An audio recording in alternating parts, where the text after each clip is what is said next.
இயேசு அந்த வழியாக வந்தார். ஒரு குருடன் அவரை ஒரு முறை கூப்பிட்டான். அந்த ஒரு கூப்பிடுதல் அவன் வாழ்க்கையையே மாற்றிவிட்டது. ஒரு நாள் ஜெரிகோ நகரத்தின் அருகில் ஒரு குருடன் சாலையோரத்தில் உட்கார்ந்து பிச்சை கேட்டுக் கொண்டிருந்தான்.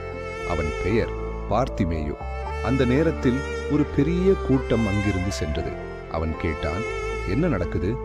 மக்கள் சொன்னார்கள், இயேசு கிறிஸ்து வருகிறார். அதை கேட்டவுடன் பார்த்திமேயு முழு சத்தத்துடன் கத்தினான், தாவீதின் குமாரனே இயேசுவே, என் மேல் இரக்கம் காட்டும். மக்கள் அவனை அமைதியாக இருக்க சொன்னார்கள். ஆனால் அவன் இன்னும் சத்தமாக கத்தினான். அப்போது இயேசு திடீரென்று நின்றார். அவனை என்னிடம் அழைத்து வாருங்கள் என்றார். பார்த்திமேயு உடனே எழுந்து இயேசுவிடம் வந்தான். இயேசு கேட்டார், நான் உனக்காக என்ன செய்ய வேண்டும்? அவன் சொன்னான், கர்த்தாவே, நான் பார்க்க வேண்டும். அப்பொழுது இயேசு சொன்னார், போ, உன் விசுவாசம் உன்னை குணமாக்கியது. அந்த நொடியில் அவன் கண்கள் திறந்தன. அவன் உடனே இயேசுவை பின்தொடர ஆரம்பித்தான். நீயும் விசுவாசத்துடன் இயேசுவை அழைத்தால் அவர் உன் வாழ்க்கையையும் மாற்ற முடியும்.